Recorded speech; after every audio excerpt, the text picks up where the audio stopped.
മഹാദേവന്റെ അഭാവത്തിൽ പാർവതി ദേവി അതീവ ദുഃഖിതയായിരുന്നു. സ്നാനത്തിനായി തയ്യാറെടുക്കുന്നതിനിടയിൽ ദേഹത്ത് പുരട്ടിയ മഞ്ഞൾ കൊണ്ട് ദേവി ഒരു രൂപമുണ്ടാക്കി.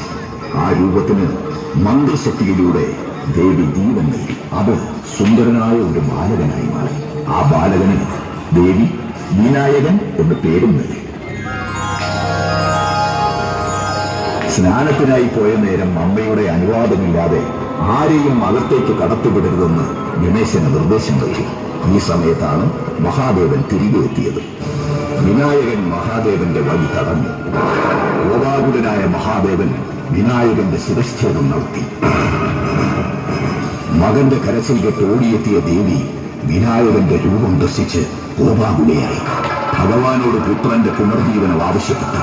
പുനർജന്മം സാധ്യമല്ല എന്ന് മഹാദേവൻ അറിയിച്ചതോടുകൂടി ദേവി ആദിപരാശക്തിയുടെ രൂപം കൊണ്ട് പ്രപഞ്ചം മുഴുവൻ നശിപ്പിക്കുവാൻ ആരംഭിച്ചു. ഭയന്നു കുറച്ച ദേവഗണങ്ങളും ഋഷിമാരും മഹാദേവനോട് ദേവീകോപത്തിൽ നിന്നും ലോകത്തെ രക്ഷിക്കുവാൻ അപേക്ഷിച്ചു. ഭഗവാൻ വിനായകന് പുനർജീവനം നൽകിയതോടുകൂടി ദേവി ശാന്തസ്വരൂപിണിയായി.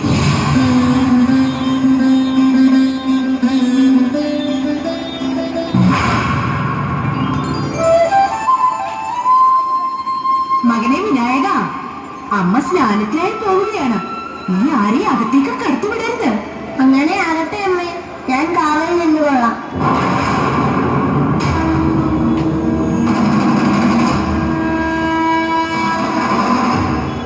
നിന്നാലും മാതാവ് സ്നാനവും പൂജയും പൂർത്തിയാക്കിയ ശേഷം മടങ്ങി വരുന്നതാണ്. നീ ആരാണ് എന്നെ തടയാൻ?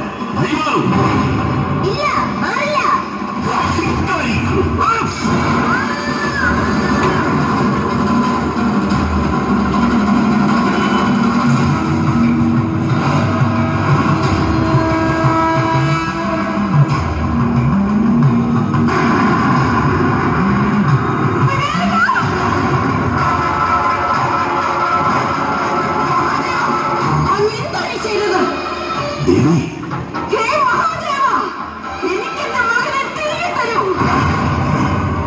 ഭഗവതിയുടെ വേദന അസഹനീയം തന്നെയാണ്.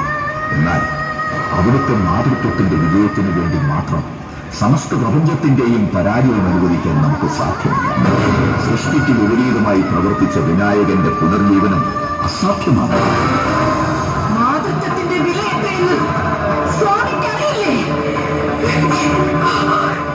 ഏത് സൃഷ്ടിയാണോ നമ്മുടെ മകന്റെ വിനാശത്തിന് കാരണമായിരിക്കുന്നത്, ആ സൃഷ്ടിയെ നാം നശിപ്പിക്കുക തന്നെ ചെയ്യും.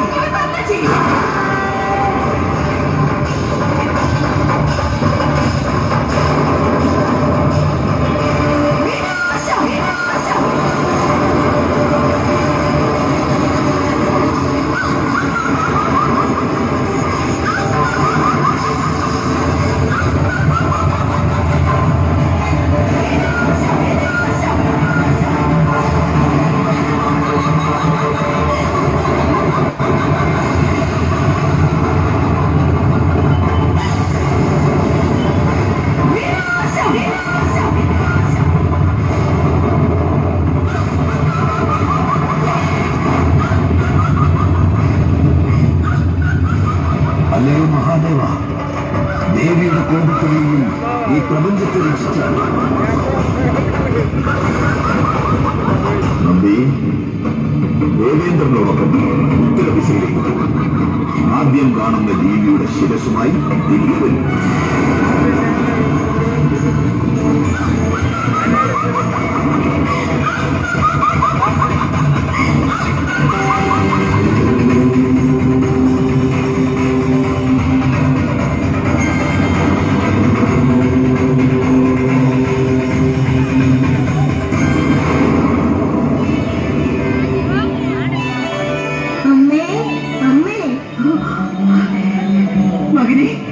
മകനെ വിനായക, എന്റെ മകനെ.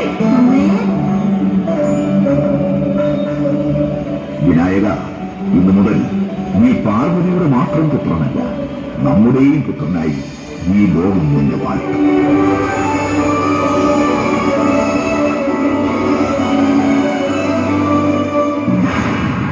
ജയ ജഗദീശ്വരി പാർവതി. पार्वती शङ्करि पापविनाशिनि देवि नमो जय भुवनेश्वरि शरणं तव पदयुगलं हैमवतीश्वरी जय जगदीश्वरि पार्वती शङ्करि पापविनाशिनि देवि नमो जय भुवनेश्वरि शरणं तव पदयुगलं हैमवतीश्वरी